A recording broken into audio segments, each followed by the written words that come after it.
Welcome students, निखर here from Fatima teachers training college Ranchi. Friends, हम लोग लगातार शिक्षण प्रशिक्षण से जुड़े हुए अलग अलग टॉपिक्स पर डिस्कस कर रहे हैं। इस क्रम में हमने अपने पिछले अंक में डिस्कस किया था ब्लूम टेक्सोनॉमी के ऊपर। हालांकि वो वीडियो काफ़ी लंबा हो चुका था, इस वजह से हम लोगों ने प्रॉपर वे में उसको कंक्लूड नहीं किया। तो आज के इस अंक में हम लोग देखने वाले हैं ब्लूम टेक्सोनॉमी को एक बार संक्षेप में। इस बार हम लोग इसके किसी भी डोमेन या किसी भी टॉपिक को उतनी गहराई के साथ ना देखते हुए उसे समझने का प्रयास करेंगे और साथ ही साथ देखेंगे कि एंडरसन महोदय के द्वारा ब्लूम के टेक्सोनॉमी में क्या कुछ परिवर्तन किया गया है। तो स्टूडेंट्स, जैसा कि आप जानते हैं, ब्लूम का टेक्सोनॉमी जो निर्मित किया गया वो बेंजामिन एस ब्लूम के द्वारा निर्मित किया गया था। वो उस प्रोजेक्ट के हेड थे और उस समिति की जो शैक्षिक उद्देश्यों के वर्गीकरण पर काम कर रही थी, उस समिति के वो अध्यक्ष भी थे। और उस समिति ने इस बात पे सहमति जताई या इस बात को ढूंढा कि सीखने के जो उद्देश्य होते हैं वो 3 स्तरों पर, 3 पक्षों पर अपना काम कर रहे होते हैं या उस पर आधारित होने चाहिए। ये तीनों पक्ष है कॉग्निटिव डोमेन, एफेक्टिव डोमेन और साइकोमोटर डोमेन। यानी आप जो कुछ भी सीखते हैं वो 3 स्तरों पर आपको प्रभावित करता है। एक तो आपके ज्ञान के क्षेत्र को प्रभावित करता है, दूसरा आपके भावनाओं के क्षेत्र को भी प्रभावित करता है और तीसरा आपके काम करने की जो शैली है उस पर भी अपना प्रभाव डालता है। तो इस तीनों ही लेवल पर सीखना यानी अधिगम अपना फर्क डालता है, अपना प्रभाव डालता है। जैसे मैं अगर एग्जाम्पल के तौर पर बताऊं आपको, आप विद्यालय में जब पढ़ने के लिए गए थे तो वहाँ पर कई विषयों के बारे में आपको ज्ञान दिया गया, जिसमें एक महत्वपूर्ण विषय था गणित, मैथमेटिक्स। मैथमेटिक्स में जब नई चीज़ों को आपको सिखाया गया तो उसने आपके 3 पक्षों को प्रभावित किया, आपके ज्ञान वाले पक्ष को, आपके भावनात्मक पक्ष को और आपके क्रियात्मक पक्ष को। अब आप पूछेंगे कैसे? तो देखिए, ज्ञानात्मक पक्ष में आपने पहले नंबरों को पहचानना सीखा, फिर उनका जोड़, घटाव, गुणा, भाग, ये सब कुछ आपने सीखा। फिर उसको डेसिमल के लेवल पर तोड़कर पढ़ना सीखा, फिर फ्रैक्शन, बहुत सारी चीज़ों को सिखाया गया। इसी के अंतर्गत आपको बॉड मास के बारे में भी सिखाया गया। तो यहाँ पर जो कुछ भी आपने सीखा ये आपके ज्ञानात्मक पक्ष को प्रभावित कर रहा है। जो कुछ भी क्लासरूम में आपने सीखा उसने आपके कॉग्निटिव डोमेन पर अपना प्रभाव डाला, आपके मस्तिष्क के ज्ञान के स्तर को उसने प्रभावित किया। दूसरा लेवल जो आपका एफेक्टिव लेवल है, भावनात्मक स्तर, उसमें उसने कैसे प्रभाव डाला इसको आप देखिए। जैसे आपको इस तरीके से पढ़ाने का प्रयास किया गया कि आपका इंटरेस्ट उसमें जगे। तो टीचर ने तरह तरह का टेक्निक यूज किया, आपको बॉडमास का फार्मूला बताया गया। बॉडमास के फार्मूला में आपने इंटरेस्ट लेना सीखा। फिर उससे संबंधित जो कुछ भी काम करने के लिए दिया गया आप उन सारे इंस्ट्रक्शंस को फॉलो करते चले गए। फिर जब आप ऊंची कक्षाओं में पहुंचे, ऊंचे के क्लास में पहुंचे, तो आप वहां पर देख रहे हैं कि स्टैटिस्टिक्स बना रहे हैं या ट्रिगोनोमेट्री बना रहे हैं या इक्वेशन बना रहे हैं, वहां पर भी ये फॉलो हो रहा है। वहां पर भी बॉडमास का फार्मूला आप यूज कर रहे हैं। आपने कैसे यूज किया? कुल मिलाकर आप देखेंगे कि ये आपके द्वारा जो ज्ञानात्मक स्तर पर चीजें सीखी गई थी वो भावनात्मक स्तर पर भी आपको प्रभावित कर रहा है। जैसे भावनात्मक स्तर पर आपने देखा था कि मूल्यों का आकलन करना, मूल्यों का धारण करना, ये सब कुछ वहां पर शामिल था। तो इस दौरान आपने इस मूल्य को धारण कर लिया कि सबसे पहले भाग की क्रिया होगी पहले का की क्रिया होगी, फिर भाग की क्रिया होगी, उसके बाद गुणा, फिर जोड़ और लास्ट में घटाव की क्रिया होगी। तो इस चीज को आपने आत्मसात कर लिया, इस चीज के साथ आपकी सामंजस्यता स्थापित हो गई। अब किसी भी लेवल पर चीजों को करने के लिए दिया जा रहा है तो आप इस मूल्य के तहत ही अपने गणित से संबंधित व्यवहार को प्रदर्शित कर रहे हैं। आपके मन में, आपके फीलिंग्स में, आपके भावनात्मक स्तर पर, आपके एप्टीट्यूड के लेवल पर यह चीज बैठ चुका। यानी आपके इंटरेस्ट को टीचर ने प्रभावित किया, आपको इंटरेस्टेड बनाया उसने मैथ्स में, और धीरे धीरे ये टॉप लेवल तक पहुंच गया और ये आपके एप्टीट्यूड में शामिल हो गया, आपकी अभिक्षमता में शामिल हो गया, ये चीज आपकी अभियोग्यता बन गई। तो आप देख रहे हैं कि नॉलेज के लेवल पर, यानी कॉग्निटिव डोमेन के लेवल पर तो मैथ्स का जो शिक्षण था वो प्रभावित हुआ ही, साथ ही साथ वो इंटरेस्ट और एप्टीट्यूड को शामिल करने के कारण आपके एफेक्टिव डोमेन तक भी ये पहुंच गया, उस पर भी इसने अपना प्रभाव डाला। तीसरा लेवल हमने देखा था वहां साइकोमोटर लेवल, यानी क्रिया में, आपके अब काम करने के शैली में इस चीज का अंतर आना। तो जब भी आप किसी चीज को सॉल्व करने जाते हैं, जैसे दुकान पे आप सामान खरीदने जा रहे हैं या घर में बैठ करके आप किसी चीज को कैलकुलेट कर रहे हैं, किसी इंपॉर्टेंट चीज से संबंधित हिसाब बना रहे हैं, मैथमेटिकल कैलकुलेशन की नीड है, जैसे समय से संबंधित है, तो इन सारे ही चीजों के ऊपर भी आपके ज्ञानात्मक और संज्ञानात्मक डोमेन का और साथ साथ भावात्मक डोमेन का समान रूप से प्रभाव पड़ता है। कैसे? जैसे आप गाड़ी चला रहे हैं, आपको पता है कि 10 बजे से आपका कॉलेज खुलने वाला है और 9:45 बज चुका है। जो एक स्पीड लिमिट बाइक की होती है वो भी आपके दिमाग में बना हुआ है और आप गाड़ी चलाते हुए ये तुरंत कैलकुलेट कर पाते हैं कि हमें इस स्पीड के साथ चलना है ताकि हम वहां पर पहुंच जाएं। तो वो कैलकुलेशन जो आपने मैथ्स के लिए सीखा था, समय और दूरी वाला, वो आपके भावनात्मक स्तर पर भी अपना प्रभाव डाल रहा है, अब आपके काम पर भी, आपके कार्य पर भी अपना प्रभाव डाल रहा है। जैसे अभी आप उन पूर्व के अनुभवों से फायदा उठाकर समझ सकते हैं कि 40 किलोमीटर प्रति घंटा की रफ्तार से अगर गाड़ी चलाई जाए तो 15 मिनट में हो सकता है कि हम कॉलेज पहुंच जाए।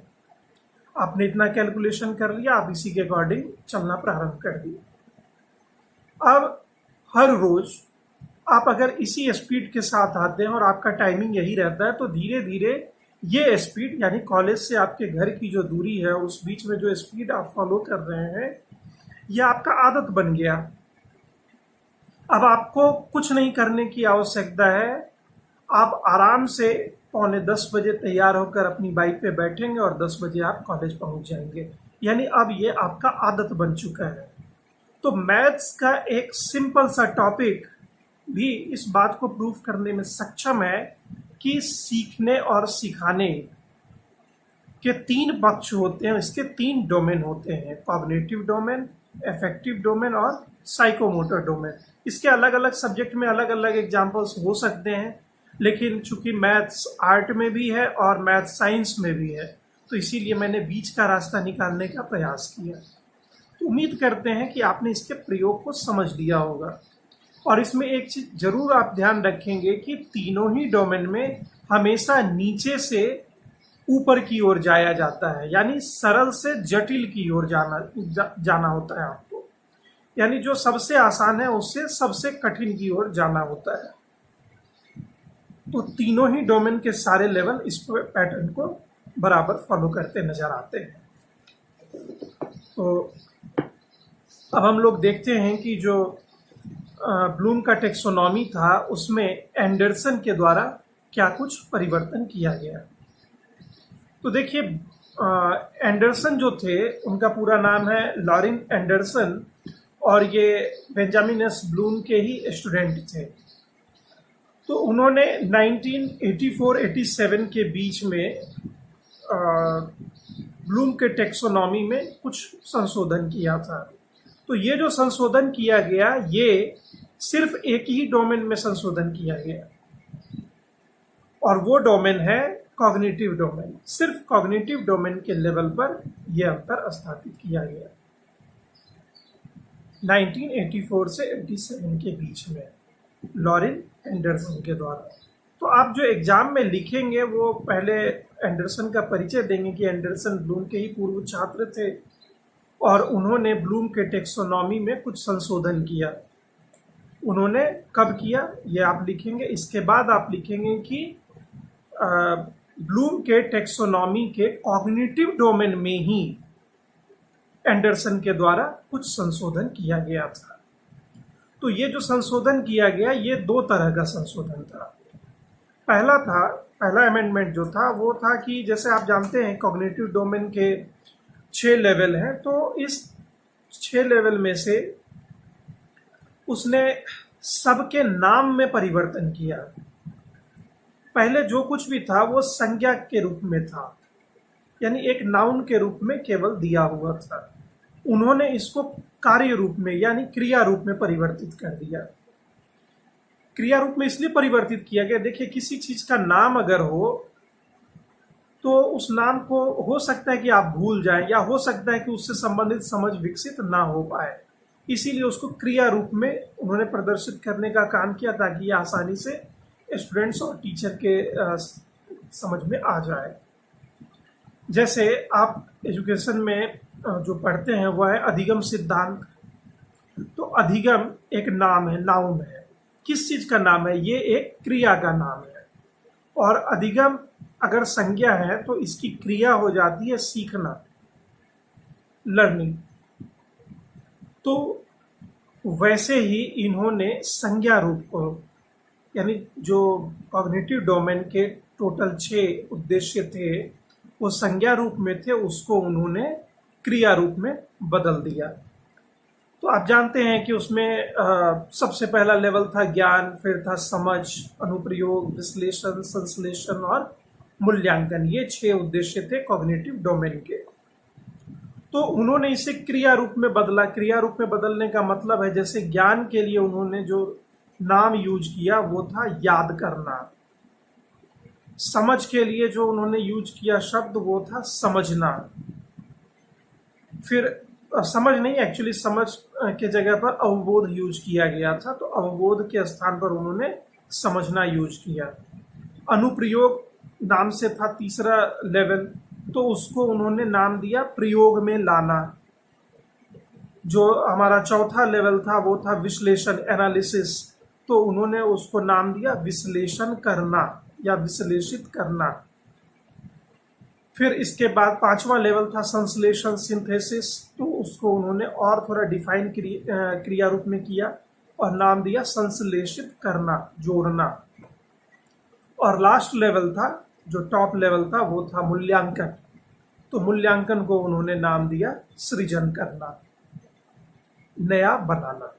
तो एंडरसन महोदय ने ये प्रमुख बदलाव किया, यानी उन्होंने जो भी कॉग्निटिव डोमेन के उद्देश्य थे उसको संज्ञा के रूप में नहीं रहने दिया, उसको उन्होंने क्रिया रूप में लिख दिया। तो ये पहला बदलाव एंडरसन महोदय ने किया है। दूसरा जो महत्वपूर्ण बदलाव था वो क्रम में बदलाव था। तो आप जानते हैं कि जो 5वें लेवल पर था वो था संश्लेषण और 6ठे लेवल पर था मूल्यांकन। इस क्रम को एंडरसन महोदय ने बदल दिया।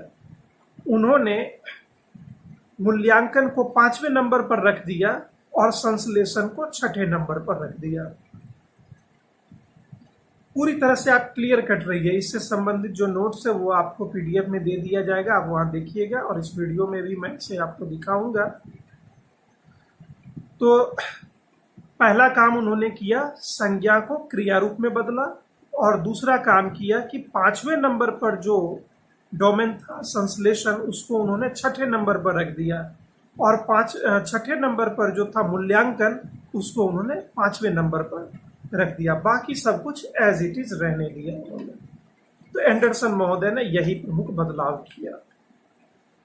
तो देखिए इसके पीछे का रीजन क्या था। तो उन्होंने इस चीज को महसूस किया कि जब हम किसी भी चीज का विश्लेषण करने में सक्षम हो जाते हैं तो वही समय होता है मूल्यांकन करने का। उसी समय में इवेल्युएशन होना चाहिए, और इवेल्युएशन हो जाने के बाद लास्ट लेवल होना चाहिए कि सभी चीज को संश्लेषित करना। क्योंकि आपको जैसा मैंने बताया कि 2001 में बदलाव करके संश्लेषण को हटा दिया गया और नाम उसको दिया गया नए ज्ञान की प्राप्ति या नए ज्ञान का निर्माण। तो जब मूल्यांकन वगैरह सब कुछ हो चुका होता है, इस लेवल तक हम लोग दक्ष हो चुके होते हैं, तभी हम इस स्थिति में होते हैं कि किसी नए ज्ञान की खोज कर सकें या किसी नए ज्ञान की रचना किया जा सके, हम एक नया कंसेप्ट अपने लिए निर्मित कर सके। तो ज्ञान का अंतिम लेवल वो होता है। तो एंडरसन महोदय ने इस क्रम को इसी वजह से बदला था। हालांकि ये बदलाव 1984 से 87 के बीच में हुआ, लेकिन 2001 में संश्लेषण शब्द को ही हटा दिया गया और इसके जगह पर नए ज्ञान का निर्माण नाम का शब्द प्रयोग किया गया। तो अब शिक्षक अपने लक्ष्य तक पहुंचने के लिए आवश्यक कौशल को, जो जरूरी स्किल्स हैं, उसको डिफाइन करने के बाद जो टीचर है वो अपने काम या असाइनमेंट का एक सेट तैयार करेगा, जिसको कि आप लेसन प्लान भी कह सकते हैं या बाकी चीजों के रूप में भी ये प्रयोग में लाया जा सकता है। और इससे पूरे पाठ का एक विशिष्ट लक्ष्य के साथ और काम को पूरा करने के लिए एक जरूरी नए कौशल, एक जरूरी स्किल को, जिससे इस काम को कंप्लीट किया जा सके, इसको केंद्र में रखा जाएगा। तो कुल मिलाकर एंडरसन महोदय ने जो जरूरी बदलाव किए वो सिर्फ कॉग्निटिव डोमेन में किया, जिसमें उन्होंने संज्ञा के रूप में जो नाम लिखे हुए थे सभी उद्देश्यों के, उसको उन्होंने क्रिया के रूप में लिख दिया, और 5वें और 6ठे नंबर पर जो उद्देश्य थे उसको उन्होंने क्रम बदल दिया, उन दोनों का क्रम उलट दिया। यानी जो 5वें नंबर पर था वो 6ठे नंबर पर चला गया, जो 6ठे नंबर पर था वो 5वें नंबर पर चला गया। और आप जानते हैं कि 5वें नंबर पर संश्लेषण था और 6ठे नंबर पर मूल्यांकन था। क्रम बदलने के बाद 5वें नंबर पर मूल्यांकन हो गया और 6ठे नंबर पर विश्लेषण को रखा गया। तो उम्मीद करते हैं कि एंडरसन महोदय ने जो ब्लूम टेक्सोनॉमी में महत्वपूर्ण बदलाव किए, इससे संबंधित पक्ष को आप समझ चुके होंगे। और हम लोग अपने अगले वीडियो में ब्लूप्रिंट के ऊपर डिस्कस करेंगे, जो कि आप में से बहुत सारे स्टूडेंट्स का डिमांड रहा है। तो मिलते हैं बहुत जल्द और हम लोग डिस्कस करेंगे अगले वीडियो में ब्लूप्रिंट के ऊपर। तो